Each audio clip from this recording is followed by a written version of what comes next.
Somewhere over the Miyako Strait, a radar operator locks on to a slow, four-engine turboprop, flying a lazy racetrack pattern at 20,000 feet. It is not carrying missiles. It is not trying to be fast, or stealthy, or dramatic, and yet, in the hierarchy of modern warfare, it may be the most important aircraft in the sky that day. Because before any fighter launches, before any warship maneuvers, before any missile finds a target, someone has to see first, and someone has to listen first. China has spent 3 decades quietly building a family of aircraft made for exactly that job. Most of them share the same bones, the same wings, even the same engines, yet each one hunts something different, jamming, listening, broadcasting, or hunting submarines beneath the waves. Some of these aircraft have flown for over 20 years without ever making international news, tracked only by patient analysts studying satellite photos and long-lens camera shots. Almost none of them carry a public nickname the way fighters do. Most are known only by clipped, alphanumeric codes that even dedicated enthusiasts argue about online. Today, we open the case files on every one of them. Chapter 1. Bloodline. 1 airframe. A dozen missions. To understand this fleet, you have to go back to a diplomatic collapse. In the early 1960s, China bought a handful of Soviet Antonov and 12 transports, along with a license to build them at home. Then came the Sino-Soviet split, and Moscow pulled its engineers out almost overnight, taking blueprints, technical support, and goodwill with them. Chinese designers at Shaanxi Aircraft Corporation were left holding an incomplete puzzle and told to finish it anyway, largely from scratch, with no outside help. It took over a decade of trial and error, but by February of 1972, they had a finished, flyable aircraft, the Shaanxi Y-8. It was never glamorous. Early versions hauled troops and cargo, later ones hauled livestock, complete with 3 tiers of cages down each side, able to carry up to 350 sheep or goats on a single flight into remote seasonal pastures. But it was rugged, cheap to produce, and endlessly adaptable, and by 2010 China had built an estimated 169 of them, across dozens of civilian and military variants, ranging from airliners to aerial surveyors. That adaptability turned out to be the whole point. Starting in the early 2000s, under a program known internally as Gao Xin, or Hai Nu, engineers began ripping out cargo holds and packing them instead with radar dishes, antenna arrays, and rows of mission consoles. A little later, a stretched, more powerful evolution called the Y9 took over as the preferred base for the newest generation of these conversions, offering more electrical power, more internal volume, and more room for sensitive electronics that simply would not fit on the older frame. The naming convention that followed is, frankly, a mess, and it has confused analysts for 2 decades. Designations run from GX1 up past GX13, but not in the order the aircraft were actually built, only in the order Western observers happened to spot them in satellite photos or grainy long lens shots. Sometimes the same aircraft even ends up with 2 competing designations from 2 different research groups, one favoring the Y8 or Y9 label, the other favoring the sequential Gao Xin number, and neither camp is willing to back down. Even official Chinese sources rarely clear up the confusion, since almost nothing about this program is ever formally announced.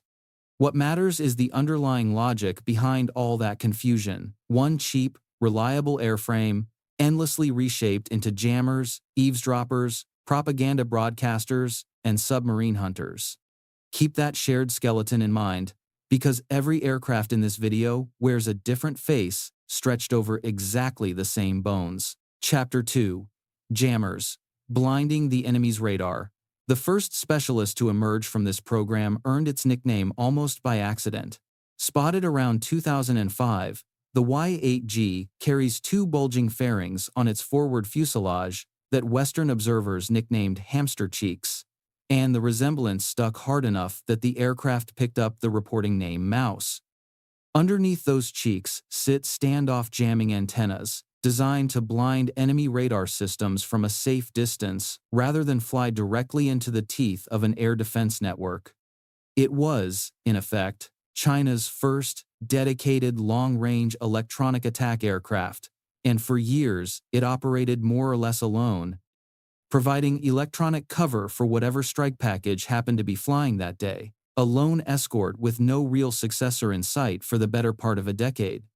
Crews flying it had no real precedent to draw on, no manual written by anyone else, since almost every other nation's standoff jammer was either American and therefore off-limits, or built for a completely different airframe. It didn't stay unique for long. Around the same era, a sharper-nosed cousin appeared, the Y-8CB, an electronic countermeasures variant instantly recognizable by its pointed nose cone, a small design detail that let observers tell it apart from other Y-8 conversions at a glance, even from a considerable distance. Imagery from 2019 suggested this airframe was already being pushed toward a newer standard, gaining a pair of large rectangular antenna arrays on its rear fuselage for improved signal collection, along with a redesigned tail fin carrying a rear-facing antenna. By the end of that year, at least 2 upgraded examples were flying operational missions near the Taiwan Strait, carrying fresh serial numbers that hinted at the quiet upgrade. This one rarely gets attention outside specialist circles, but it quietly bridges an entire generation of Chinese electronic warfare, connecting the earliest crude experiments to the far more capable systems that followed. The real leap came in 2014, when a successor built on the newer Y-9 airframe entered the picture, the Y-9G.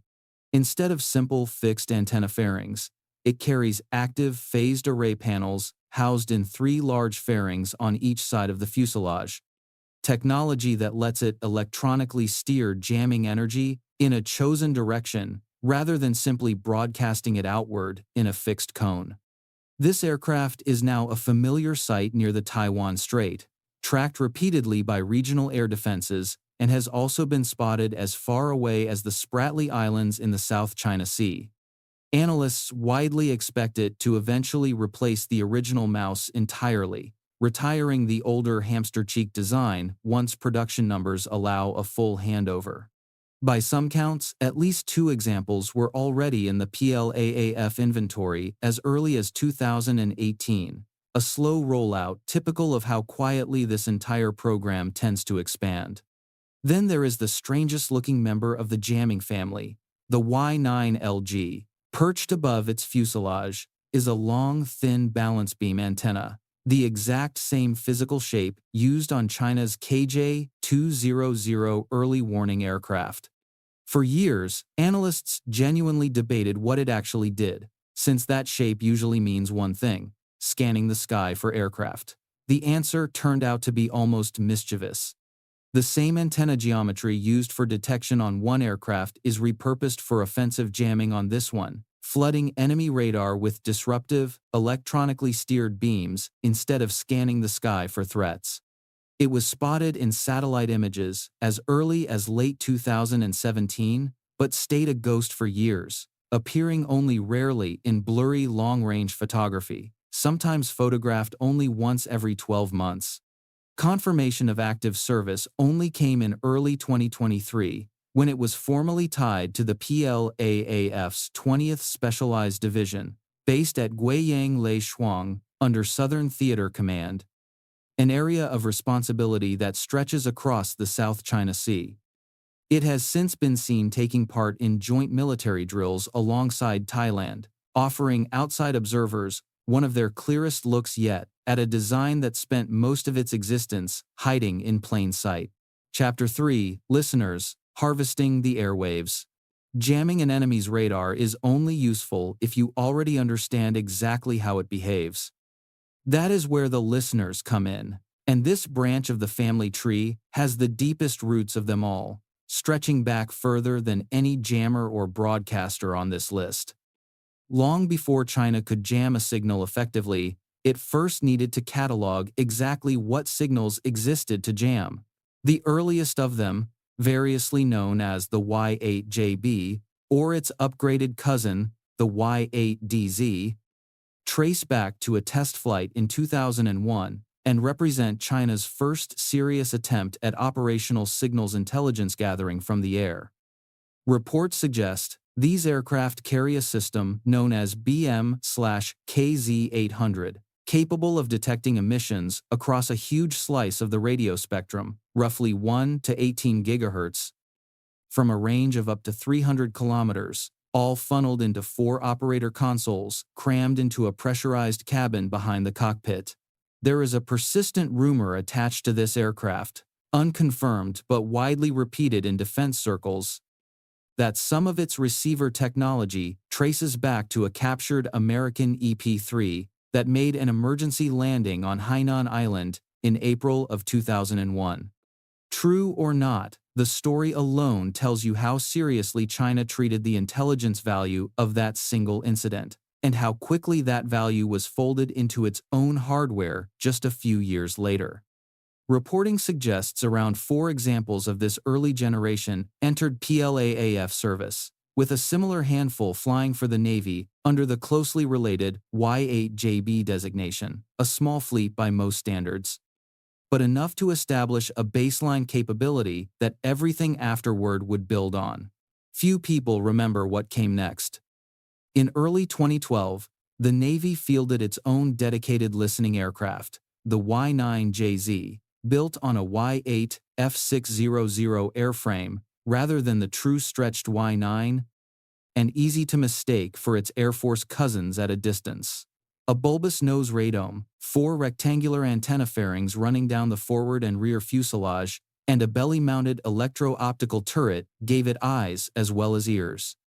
It has spent over a decade quietly mapping radar emissions over the East China Sea, and more recently has been picked up operating near the Taiwan Strait as well, extending the reach of naval intelligence gathering well beyond China's immediate coastline and into contested shipping lanes.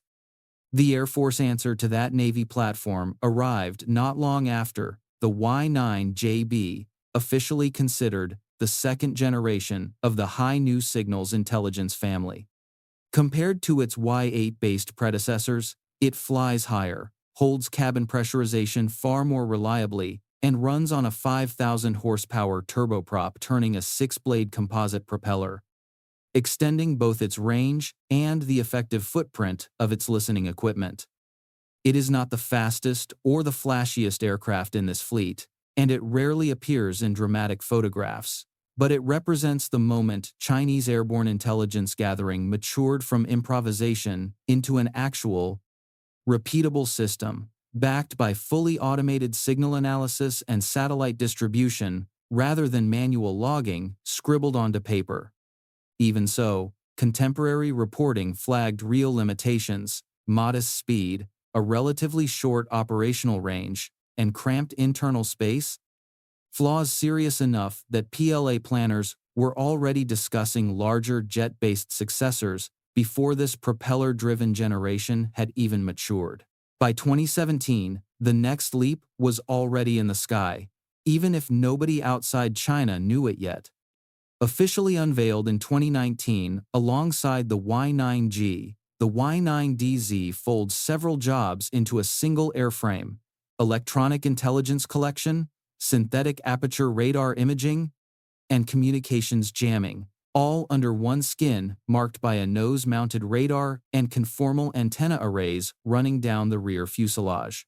It stayed almost invisible for years, a rumor more than a confirmed aircraft, until June of 2023, when Japanese fighters intercepted and photographed one roughly 225 kilometers south of the Yaeyama Islands, the type's first confirmed public sighting anywhere in the world. It remains one of the most capable and least understood aircraft in this entire lineup, and analysts still argue over exactly how many roles it can actually perform at once. Chapter 4: Broadcasters, a War of Words. Not every aircraft in this fleet is built to see or listen. Some are built to talk, loudly, and on every frequency they can physically reach, waging a very different kind of warfare, one fought for attention and belief rather than airspace. The first of these, the Y-8XZ, was unveiled in 2008, though at least two examples had already quietly entered service by the end of 2007. Its mission has almost nothing to do with radar and everything to do with the human mind. Fitted with high-power transmitters covering AM, FM, shortwave, television, and both civilian and military communication bands, it can jam enemy broadcasts on one frequency while simultaneously flooding another with its own message, blending disruption and persuasion in a single mission profile designed to erode morale rather than destroy hardware.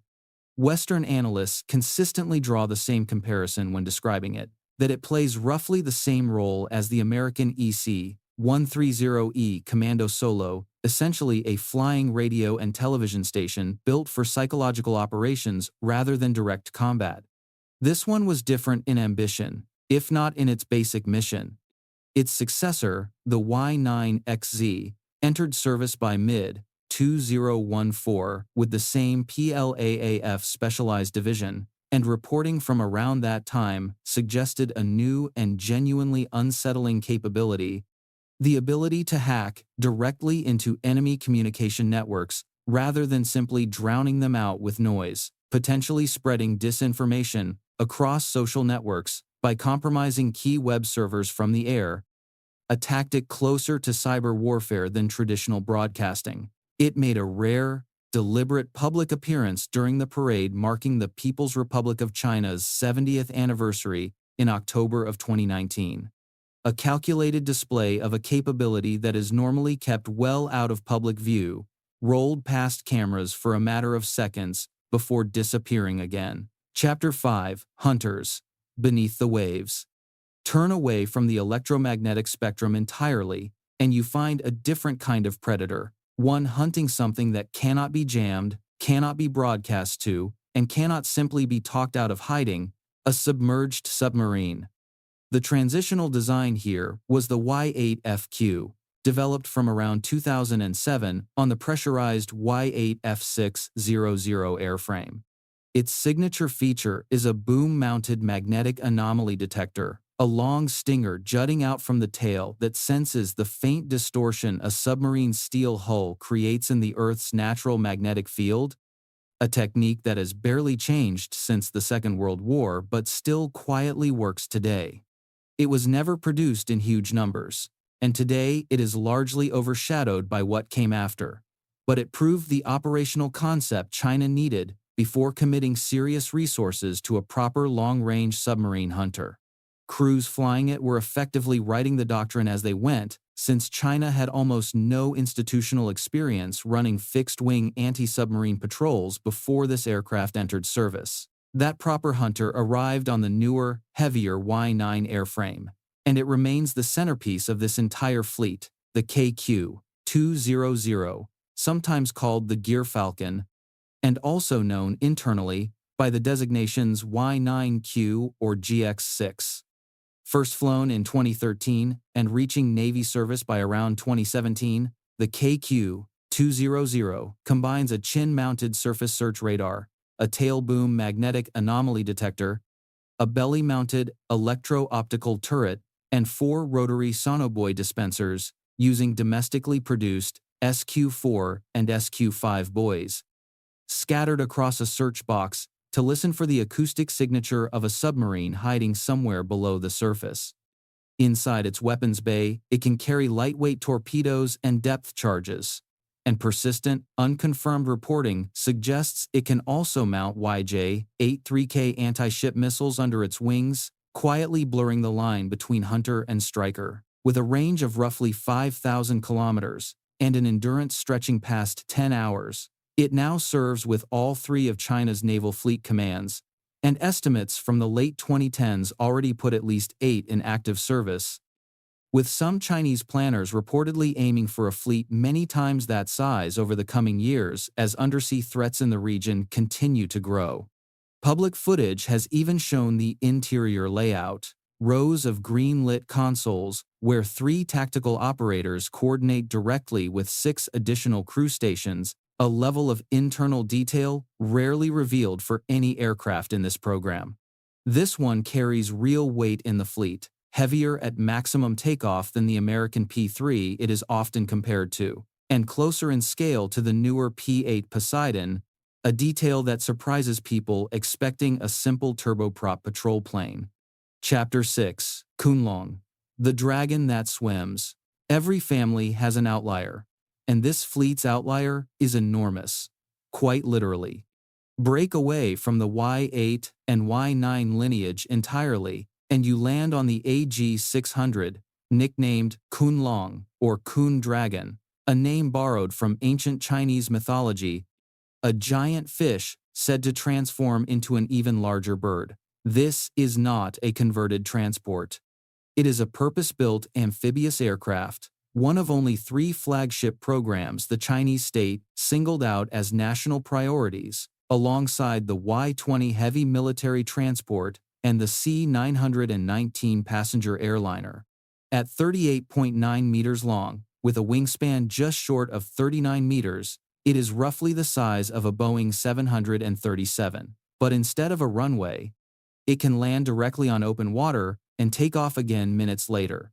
The program began in 2009, took its first flight in December of 2017, made its first sea-based takeoff in 2020, and finally received full production certification from China's Civil Aviation Authority in June of 2025, with deliveries beginning that October, closing out a certification process that stretched across 16 years.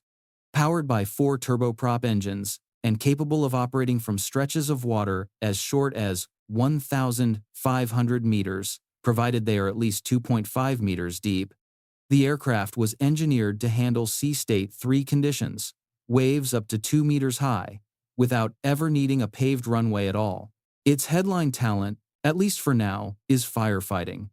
The aircraft can skim across open water and scoop up 12 tons in just 20 seconds, then release the entire load in as little as 4 seconds directly over a fire, a burst Chinese engineers have compared to the output of 300 firefighters working hoses for 2 full hours. But that is only the mission that got it certified first, not the mission that defines it. Underneath sits a genuinely modular design, one that can be reconfigured for maritime surveillance, resource exploration, and transport to remote islands and reefs, effectively converting a giant seaplane into a flying patrol boat whenever the mission calls for it.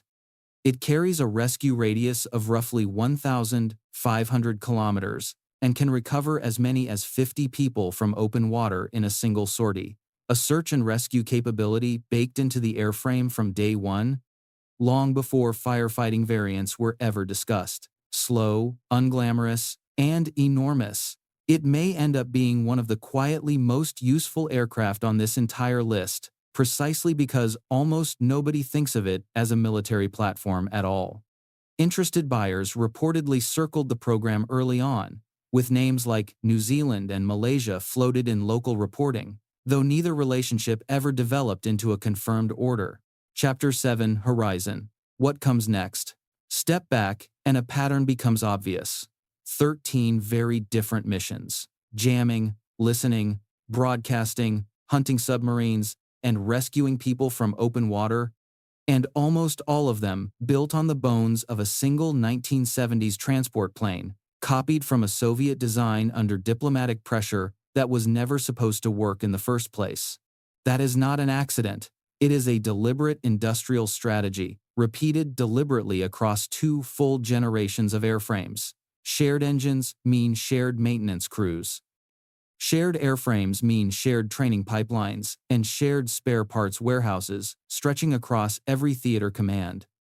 One factory line in Shaanxi can, in theory, produce a submarine hunter 1 month and an electronic jammer the next, using largely the same tooling and largely the same workforce.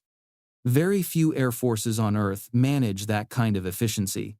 Most build a separate bespoke aircraft for every single specialized role, at enormous extra cost in both money and training time. It is not a flashy strategy, and it will never headline an air show, but it is quietly one of the most effective procurement decisions the PLA has made in the past 20 years. The story is far from finished.